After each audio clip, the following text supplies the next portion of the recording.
Assalamualaikum, salam sejahtera, salam mesra dan salam satu Malaysia dari saya. Selamat datang ke Malaysia saya ucapkan kepada tuan-tuan dan puan-puan. Sebelum saya meneruskan pembicaraan saya Nur Salwani binti Muhammad Saad merupakan pemandu pelancong tuan-tuan dan puan-puan sepanjang aktiviti kita hari ini. Untuk lebih mesra lagi, tuan-tuan dan puan-puan boleh memanggil saya dengan panggilan Wani kerana ianya lebih mudah diingati. Hari ini saya tidak keseorangan, saya ditemani oleh seorang kos kapten kita iaitu Encik Badrul. Sekarang kita berada di dalam bas yang didaftarkan atas nombor pendaftaran KKJ 123. Diingati di sini supaya tuan-tuan dan puan-puan mencatat dan mengingati nombor pendaftaran bas ini. Baiklah tuan-tuan dan puan-puan yang dihormati sekalian, tanpa membuang waktu lagi, saya akan menceritakan sedikit mengenai Malaysia. Malaysia secara rasminya Persekutuan Malaysia ialah sebuah negara yang berperlembagaan persekutuan di Asia Tenggara yang terdiri daripada 13 negeri dan 3 wilayah persekutuan. Malaysia terbahagi kepada 2 kawasan yang mengapit Laut Cina Selatan iaitu Semenanjung Malaysia dan Borneo Malaysia. Malaysia Barat dan Timur Malaysia berkongsi sepadan darat dengan Thailand, Indonesia, Brunei dan juga sepadan laut dengan Singapura dan Filipina.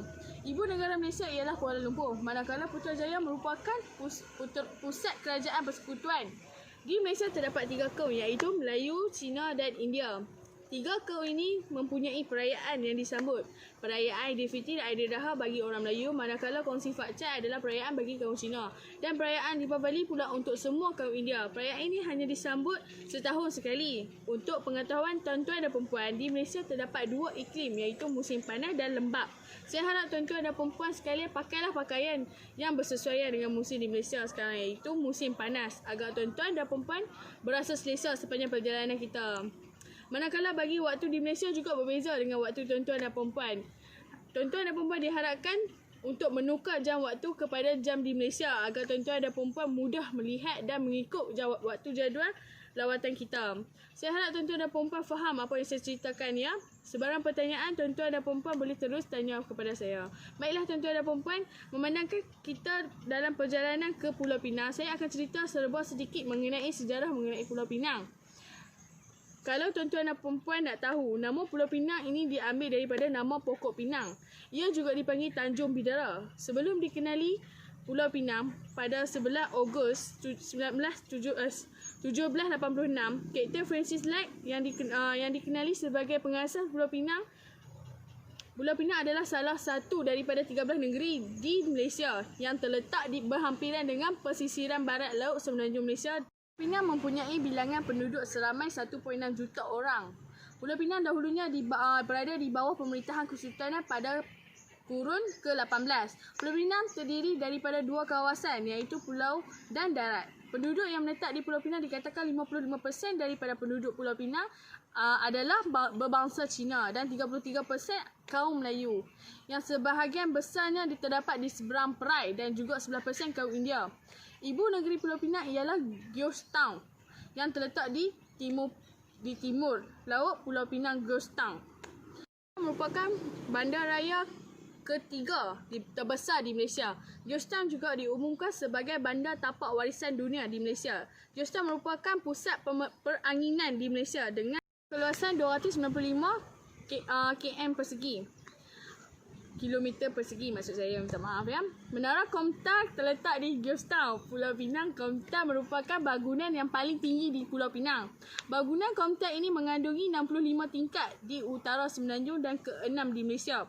Dan bangunan ini bentuk segi 12. Komtar merupakan idea Lim Chong Kip, adik kepada Lim Chong Yu, Ketua Menteri kepada Pulau Pinang.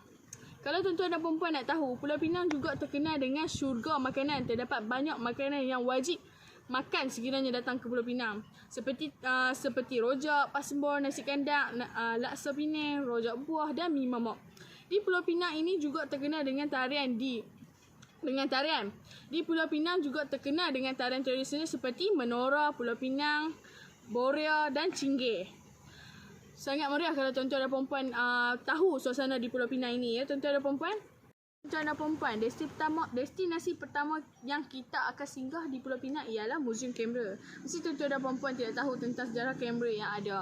Kebanyakan orang cuma tahu bergambar dan menangkap gambar, tapi tidak tahu tentang jenis-jenis kamera yang ada. Baiklah, saya akan menceritakan serba sedikit mengenai Museum Kamera ini ya tuan-tuan dan perempuan.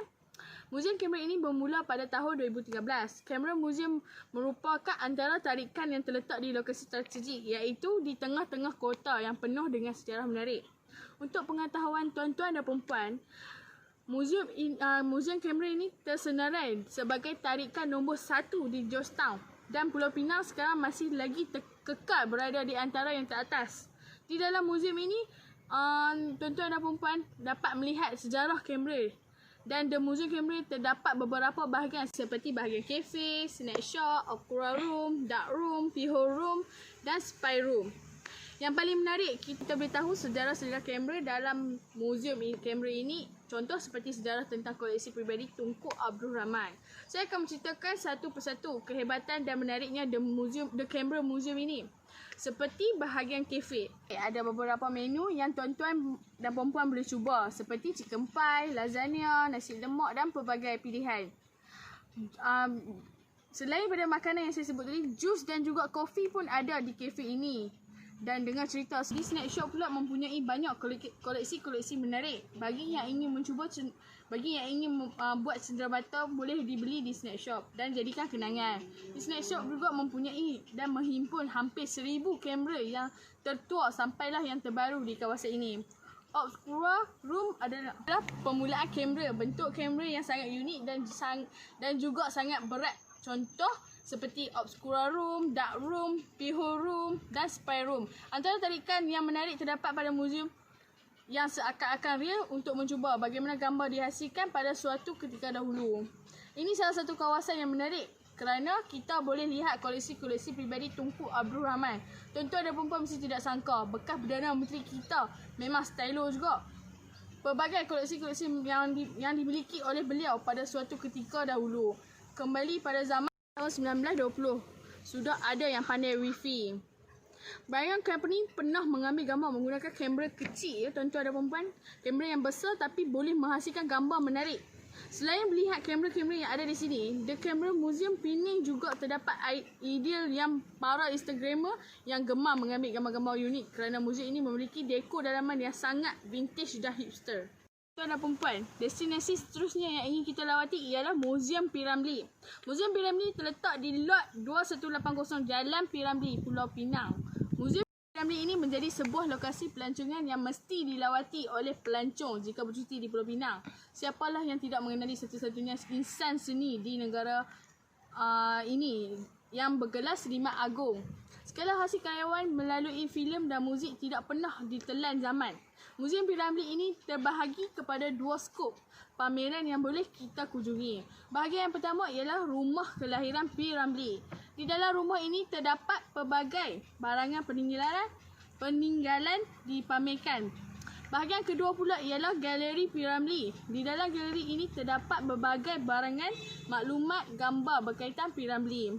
Tuan-tuan dan puan-puan dikasihi sekalian, rumah kelahiran P. Ramlee ini diperbuat daripada kayu dan dibina pada tahun 1926 oleh ayahanda beliau, Tengku Nyak Putih Tengku Karim, dengan bantuan bapa saudaranya Rejak bin Husin.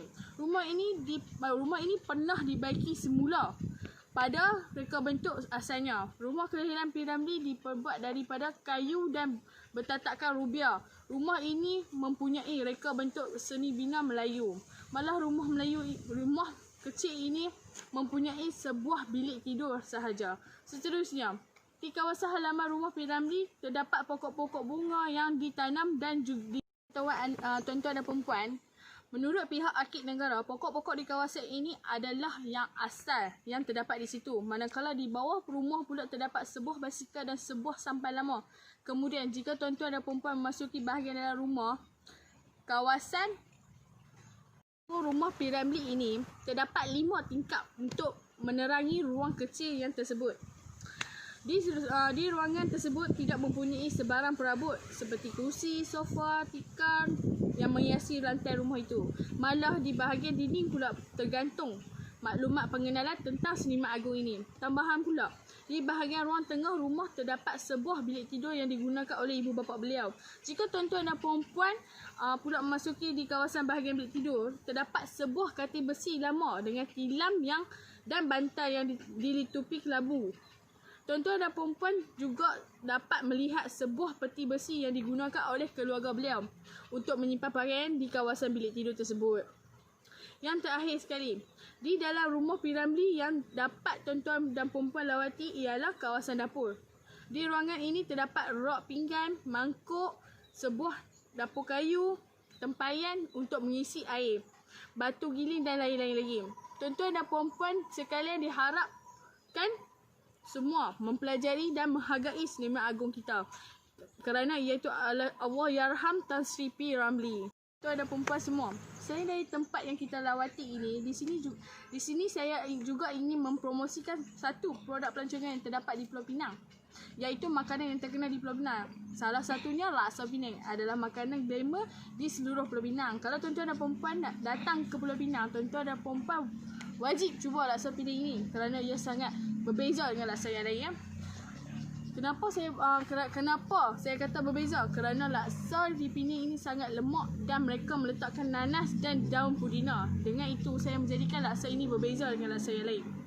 Laksa di sini juga terkenal dengan nasi kandar. Nasi kandar adalah satu hidangan utara Malaysia. Orang panggil di sini kita tak panggil nasi kandar, kita panggil nasi kandang tuan-tuan dan perempuan sebab utara.